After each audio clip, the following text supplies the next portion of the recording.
qui vont à l'université. Donc je vais vous parler de la réforme de la voie professionnelle qui pour l'instant n'est pas encore quelque chose qui est très précisément connu. On parle à partir d'un rapport comme a fonctionné le gouvernement jusque-là, c'est-à-dire qu'on commence par commander un rapport et ensuite on décline le rapport, mais évidemment on sait que ce qu'il y a dans le rapport, c'est le contenu de ce que va être la réforme. Et par ailleurs, quand on regarde ce qui est prévu, ça s'inclut complètement dans la logique de ce qu'on vient de voir, c'est-à-dire un ORE et puis la réforme du bac, et aussi dans la volonté, dans le cadre de CAP 22, de supprimer des centaines de milliers, 120 000 emplois. Donc là, il s'agit aussi de supprimer des emplois dans la voie professionnelle. Alors juste pour commencer, qu'est-ce que c'est la voie professionnelle? C'est 30% des lycéens et des lycéennes en France, et c'est une particularité, une spécificité de l'éducation nationale, parce que ça n'existe pas dans les autres pays, dans lesquels, d'ores et déjà, la majorité des jeunes qui viennent des salariés avec les moindres qualifications n'ont quasiment aucune formation un peu générale. Et donc, les lycées professionnels, aujourd'hui en France, c'est le résultat aussi d'années de lutte pour imposer que les jeunes travailleurs, les travailleurs tout court d'ailleurs, ne sont pas que des automates, mais sont des salariés avec un cerveau et avec une capacité de réflexion, et que leur formation doit aussi servir et les préparer à ça. Du coup, les lycées professionnels contiennent à la fois de l'enseignement général. Moi, je suis prof de lettres histoire, alors on est bivalent, c'est la différence avec les collègues certifiés, mais des cours d'enseignement général et des cours d'enseignement professionnel. On a obtenu depuis 2000 que le statut des collègues d'enseignement professionnel soit l'équivalent, soit également PLP, à équivalent avec les collègues d'enseignement général, ce qui n'était pas le cas jusqu'en 2000. Alors, l'idée aussi, ce qui a été obtenu depuis 2009, c'était la garantie que le bac professionnel garantissait aux jeunes bacheliers qu'ils souhaitaient la possibilité d'accéder à l'université.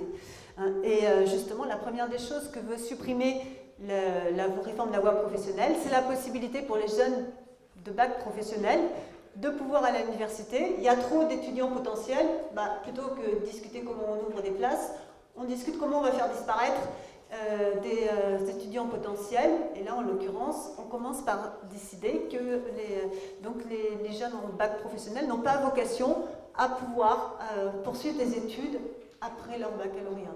Donc là, ça veut dire quoi? Ça veut dire concrètement que, évidemment, on va pouvoir diminuer de façon importante les enseignements généraux, puisque de toute façon, il n'y aura pas de poursuite d'études, y compris, moi j'ai des anciens élèves qui ont fait après une formation en maintenance des équipements industriels, qui ont fait des facs de Sciences Po ou des facs d'histoire, avec plus ou moins de succès, mais en tout cas, c'était la garantie que pour eux, avec un bac pro, ils pouvaient très bien, à un moment donné, faire un autre choix, faire des années de faculté, compris peut-être pas pour bosser, mais en tout cas pour pouvoir réfléchir, penser autrement. Ça, ce sera plus possible.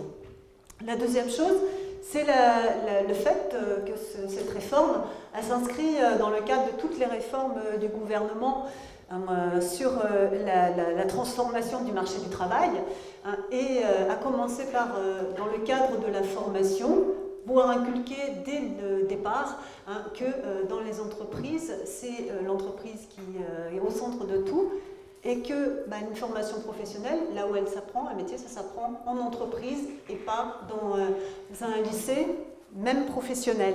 Alors donc, l'objectif, c'est de développer l'apprentissage et que les lycées professionnels, ce soit juste des centres de tri, de préparation, de mettre les élèves en stand-by, en attendant qu'ils aient pu trouver un apprentissage, une entreprise pour les prendre en apprentissage.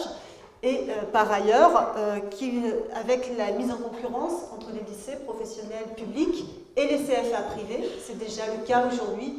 Vous avez à Bobigny un campus des métiers qui comporte, je crois, 2000 places et qui n'a jamais été complet, qui, compris, fonctionne à moins de 50% de ses capacités d'accueil, qui génère chaque année des déficits, et chaque année la région qui refuse de financer des moyens dans notre établissement juste d'à côté. On n'a pas cette chaise.